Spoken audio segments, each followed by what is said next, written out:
Hi guys, I'm Liv and today we're going to be talking about my best and worst of every genre. So I just thought I'd talk about my best and worst of each genre of books. So we've got fantasy, romance, dark romance, etc, etc. I just thought it'd be a nice little fun video. So just because something's the worst in a section does not mean it's the worst book I've ever read. It's just like the worst of that genre. Also, I just want to say I'm doing a different filming setting right now. I don't know if it's good, I don't know if it's not. It's like a different focus setting, so just say if it's crap or not. So let's get started. So first of all, we're going to talk fantasy. I'm a big fantasy reader. I absolutely adore fantasy books. So fantasy, I absolutely adore a fantasy book. I've read so many fantasy books. I've read the ACOTAR series, I've started the Caraval series, I have read Six of Crows, Fourth Wing. So there's loads of books that I've read that are fantasy, and so my first one, I'm going to say the worst first, so it's like the worst first and then we're going to say the best. So the worst for fantasy has got to be Powerless. Powerless honestly is a book that was massively hyped on TikTok. Everybody on BookTube loved it and I did not. I did a video on this actually, and it was in like reading massively hyped TikTok books or something, and I did not like it. It was not good. So Powerless is a book about a girl called Payden and a guy called Kai. Kai is a prince of the king that rules over this kingdom, and this king decided that anybody who didn't have a power had to be eradicated. And Payden does not have a power, she doesn't have a gift, so she should have been killed, but she wasn't, and they're classed as the Ordinaries. So the Ordinaries are hunted down by Kai, and Kai and Payden end up falling for each other in this sort of Hunger Games style trials, and they have to win these trials, and then like the winner, I don't know what happens to the winner, I can't remember. I felt like this book was just very generic, and it was definitely just like a knockoff Hunger Games. I felt like the first trial was literally just the first film of the Hunger Games. It was just literally exactly the same, just with powers. Also felt like Payden's character and Kai's character, I just did not see the chemistry. I felt like it was very forced. The way their characters were written, they just didn't seem like there's any actual reason for them to have any chemistry, and it just came out of nowhere in my opinion. Did not like. And I also just felt like Kai's character, Kai and Payden just seemed like they'd been written very young. Like it was definitely giving like 16-year-old, like as if a 16-year-old had written it. So I don't know if it was Lauren Roberts' first book, or I'm just not sure, but I just don't think I like the writing style. I also felt like there was too many similarities between Hunger Games and this book. Like the main character in it, I can't remember his name is, the guy who's like the host, him and the host in this book were the same blue hair, the same flashing smile that was like bright white, and too many similarities. It was too strange, and I just felt like the end was very predictable. It didn't shock me. The big twist was not a twist. I just felt like it happened and I was there to witness it. The whole thing was boring. So many things were brought up over and over again, by the way, like the fact that he had killer dimples was like mentioned 3 times on the same page. The fact that she was stood in a fighting stance was mentioned 3 times on the same page by Kai. Loads and loads of stuff was just repeated, and I just felt like the repetition was too much. Onto a positive though, my favourite book that's fantasy has got to be A Court of Mist and Fury. Yes, to be that generic girl, I don't care. I thought this book was phenomenal, it was brilliant, and this book is in a series. So this book is number 2 of ACOTAR, and honestly, it's phenomenal, I can't even lie. A Court of Mist and Fury is about Feyre and meeting Rysand's in a circle, and it's more in depth into the Night Court and under the whole like the truth about what happened under the mountain and Rhys's part in it. So Rysand is a great character. His writing is like, his character description and character development is brilliant, and Feyre's character was just so much more developed in this book. Also found myself hating Tamlin in this book. He did so many things that were wrong, and I am not a Tamlin supporter, I'm not a Tamlin sympathizer, because he did some terrible stuff. Next we have romance. So again, talking about the worst, I'd have to say, so this one was kind of a toss-up between two books, and I ended up picking the one that I remembered I actually did not like whatsoever. Oh, I did a video on A Court of Mr. Fury, by the way, but all the videos that I did these books, like all the videos I did for these books will be in the description down below. They always are, so we'll check that out. So for the worst, I'm gonna have to say Magnolia Parks. I think this is by Jessa Hastings. I don't like Magnolia Parks. I hate the Magnolia Parks universe, and so many people love it. So this book series was described to me as kind of like a Gossip Girl sort of romance. It's definitely like toxic, and the characters are not characters that are exactly like likable. They're very controversial. They do things that you wouldn't do things that you wouldn't let slide if they were your friends or your partner. I really didn't like this book. I know it's not really a romance, but it's classed as a romance for some reason. So I kind of was in a toss-up between this and Happy Place, which both of them were just, they didn't hit the spot for me. Magnolia Parks, I think I gave it a 3-star, and Happy Place I gave it a 3-star. Happy Place I ended up not picking because I did somewhat enjoy parts of it, whereas Magnolia Parks I just did not enjoy. So I did do a video on Magnolia Parks, so if you want my live reaction to that book, it is in a video. But this book, it was just not it. So this book, we have our main two characters. I can't remember what they're called, I'm gonna be honest. And they used to be together, but they ended up breaking up, and she wants to get back at him, and he cheated on her with somebody, but he never told her who. By the end of the book, you find out who it is, and it's a big shock reveal, and it's like, oh my god, how could it be that person? And then the book ends. I felt like this book had such an abrupt ending, and it didn't really hook me onto reading the next one. It wasn't like it was a cliffhanger ending, it just like ended very abruptly with such like a negative end that I was like, oh, like I'm not invested. Very toxic friendship group. I'd say it's more toxic than Gossip Girl 100%, because Gossip Girl, yeah, okay, they did some questionable things, they made some questionable choices, but at the end of the day, a lot of them had like good points about them, whereas in this book I felt like a lot of the characters had barely any good things about them. It was an all-around like toxic book. The best romance, I picked Love Redesign by Lauren Asher. I love this book. So this book, we have Julian and Dahlia, and these two people, it's a second chance romance, childhood rivals, two lovers. So these two knew each other when they were younger, they ended up dating, and then basically all hell broke loose. They ended up breaking up, never really having closure for their relationship or really understanding why they broke up, and then years later they ended up meeting each other and kind of working together because their families are friends, really. Like Dahlia's friends with Julian's family, and they're just brought closer together. Their chemistry is undeniable, and it is obvious that Julian has always been in love with Dahlia, and there's loads of like sentimental stuff in this book. So for instance, he's kept things that she either gave him or he made for her, I can't remember, but he still has to this day. And there's a big thing that happens at the end, and I felt myself crying at this book. It was so sweet and so emotional, and it's one of those books that is just like, it's sweeter and sweeter as it goes along, and it's so beautiful. It was one of those types of books, and I just felt myself falling in love with all these characters in this book. So this book is going to be a series pretty soon. It's the Lakefront Billionaires. The second book comes out in June, I think, which is Love Unwritten. I honestly really like this book. The characters are written very well. It reminded me of Elsie Silver's sort of like family style writing, where I say family style as in there is like a family in the series. So for instance, the Chestnut Springs series, it's all like brothers or friends of the brothers. This is the same. We've got Julian, and then we've got his brother's going to be the next book. So yeah, it was really, really good, and it had me emotional. It was really amazing, and Julian is such a good character. He's such a green flag. Oh, and it's billionaire romance. We have dark romance next. So for my worst, I haven't got much to say about this book, but it is The Sinner by Chantal, is it Chantal Tessier, I think? I absolutely love The Ritual. It was such a good dark romance, and that was the first book in this series. It's the Lord series, and I tried to read the second book, and there was no plot. There was no plot. I ended up DNFing this book. I honestly only got about 50 pages in, and there was no plot. There was nothing really going on.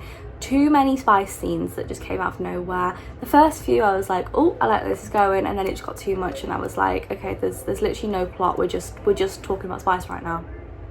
So that's all I have to say about that one. However, the best has got to be The Cat and Mouse Duet by H.D. Carlton.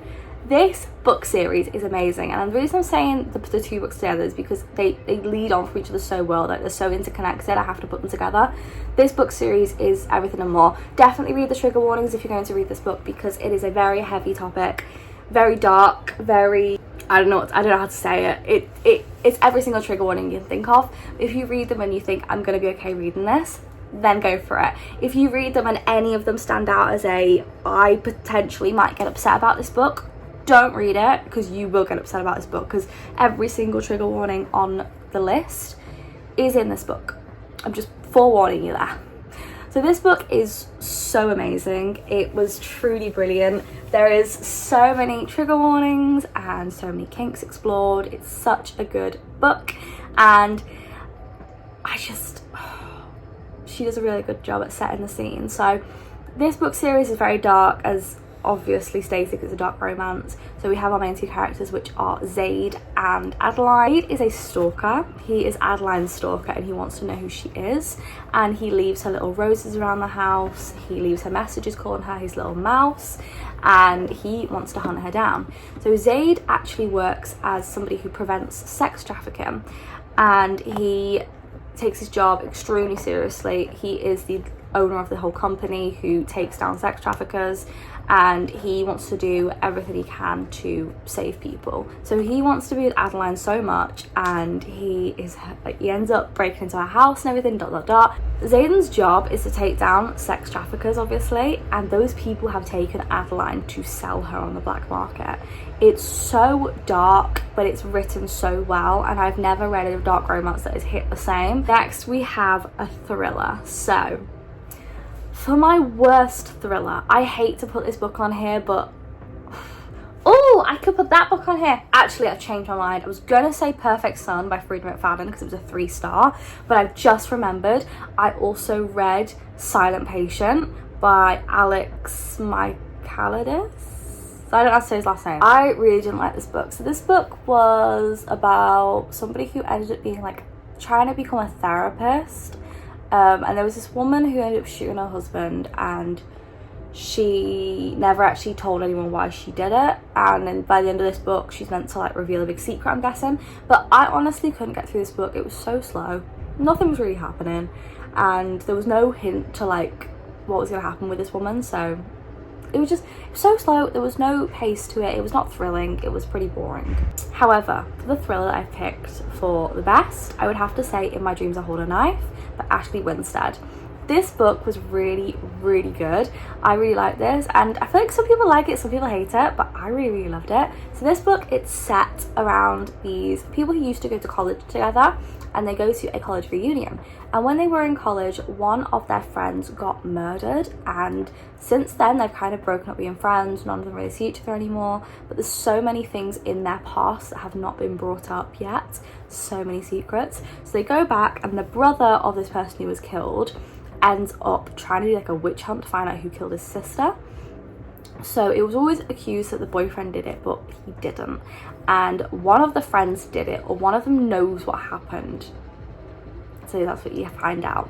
So loads of secrets get spilled out, but they're told in a way that something will happen, and they'll look at each other wait, what? And then the secret will come out, and then it comes out for a reason. It's not like these people just tell their secret. It comes out for a reason. There's loads of flashbacks, big shock twist at the end. I didn't even see who ended up doing it. I did not see that coming at all. I had my suspicions on who I thought had done it, and I was so wrong, which I love being wrong when it comes to thrillers. Next, we have a dystopian book. So as much as I have read some dystopian books, I've never read one that I have disliked. So I had to pick the one that was my least favourite. So I picked Unravel Me by Tahara Mafi, and this is in the Shatter Me universe. So this book is the second book, and I just felt like this book was a bit too slow for me. So I had to rank this one as my worst that I've read. Do not hate the Shatter Me series at all. I absolutely adore it. It's one of my favourites. I thought it was great. However, this first book this second book in the series was just a little bit slow for me, and that's why I had to put it as the worst. However, the best, I was so stuck between two, so I have put two. So the first one I've said is one that got me into reading for the first time, and that was when I was 15 and I read the Gone series by Michael Grant. This series is phenomenal. So this series is about a load of teenagers who live in Perdido Beach, and one day all the people over the age of 16 disappear and they don't know why, don't know what's happened to them, and there is a barrier around like a section of Perdido Beach. All these kids are trapped in this big dome basically. Food's running out and it's going crazy. There's no law or anything, like there's no one enforcing the laws or anything. There's looting, it's crazy, and kids start getting like mutant powers and we don't know why. It's all like chemical plant sort of stuff. It's really, really cool.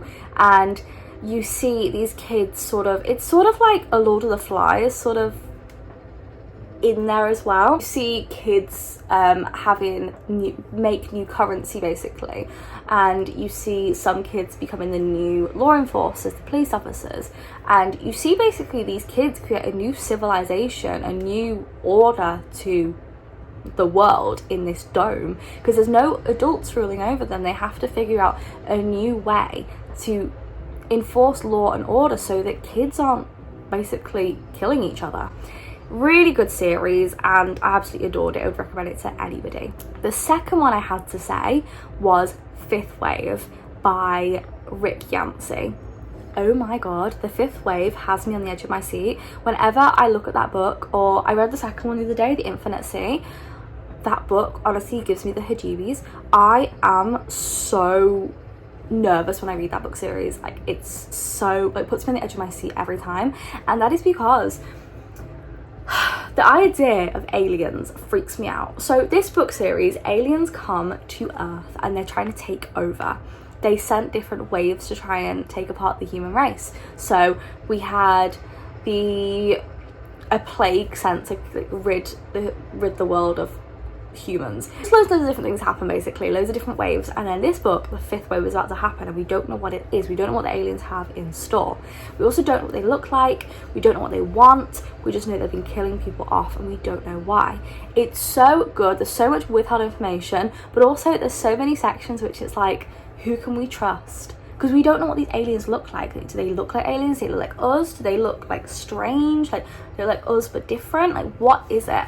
It kind of reminds me of Signs mixed with like War of the Worlds. Really, really good book. I would highly recommend, and I did do a video on. Finally, we have emotional. So I know this isn't really a genre for books, but I kind of wanted it to be, so I put emotional.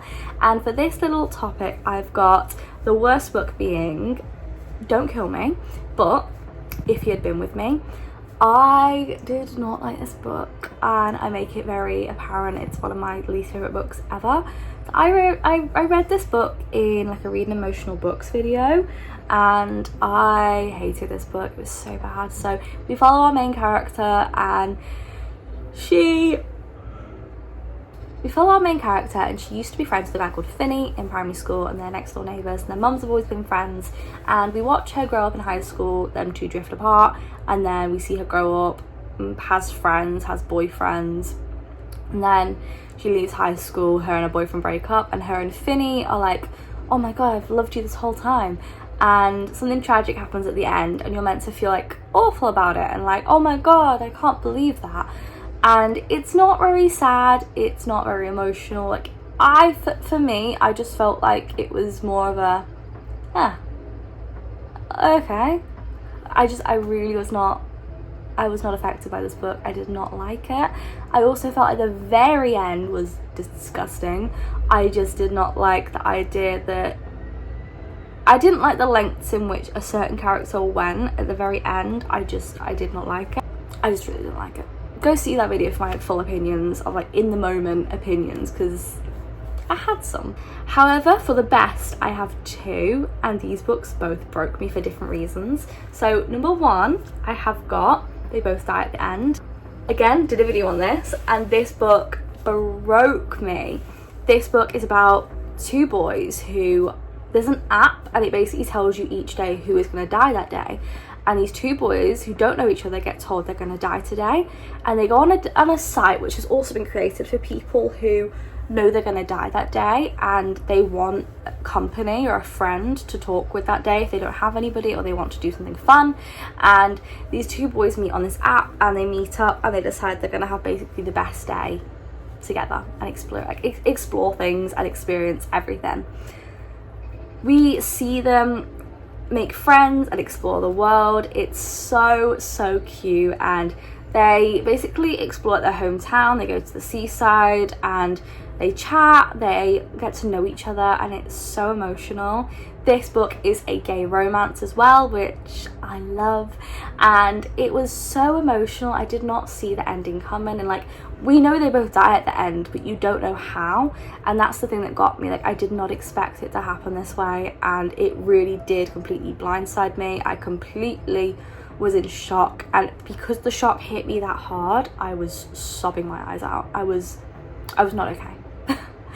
Even thinking about it now has got me emotional. So yeah, I want to reread that book, but it will break me again. Next book, and the final book, is Brightside. Oh my god, this book does not get spoken about enough. This book is brilliant. So this book, we follow our main character Kate, and she is joining a university. Kate has, like, she makes loads of friends, and we learn about these friends and everything, and then she meets the coffee boy Keller.